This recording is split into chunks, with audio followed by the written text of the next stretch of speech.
अर्ज़ु आहे त असां वटि हिन वक़्तु मूं वटि डिस्ट्रिक्ट मलीर में ऑलमोस्ट 700 स्कूल आहिनि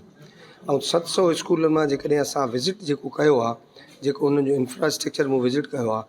मोर देन 500 स्कूल्स अहिड़ा आहिनि जिन जो स्ट्रक्चर बि ख़राबु आहे, जिन खे असांखे किराए वरी नए सां ठाहिणो आहे। ऐं इन में असां वटि जेका MPAs या MNAs खां जेका पहुचे थी, उन हवाले सां जेका बजट मिले थी, असां कोशिशि कई आहे 2 सालनि हिननि जेको लास्ट 3 सालनि में तक़रीबन 150 स्कूल, 700 स्कूल मां 150 स्कूल असां कवर करे चुका आहियूं, जिन में हाई प्रायोरिटी जा स्कूल 88 तक़रीबन शामिल हुआ ऐं लास्ट ईयर 2-3 सालनि जो जेके ADPs आहिनि उन्हनि में 150 स्कूलनि खे करे चुका आहियूं। रहियो M&R जो मसइलो मेंटेनेंस और रिपेयर में इहो आहे त असांखे हिकिड़ो लिमिटेड फंड थो मिले ऐं उन लिमिटेड फंड जे हवाले सां असांखे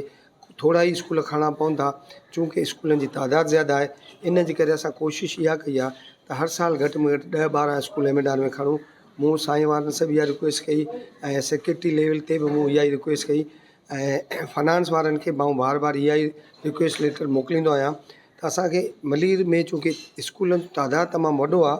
मेंटेनेंस रिपेयर में मूंखे 5 करोड़ या 6 करोड़ ॾियनि था, जंहिंमें आउं केतिरा स्कूल खणंदुसि ऐं उन्हनि जो स्ट्रक्चर टोटल तबाह आहे। सो मुंहिंजी रिक्वेस्ट बार बार वञे थी, उमेदु आहे त जेकॾहिं मूंखे फंड्स वधाए ॾींदा त इनशाला उन्हनि जो फर्दर जेको बि स्ट्रक्चर आहे उनखे आउं टेक करे वेंदुसि।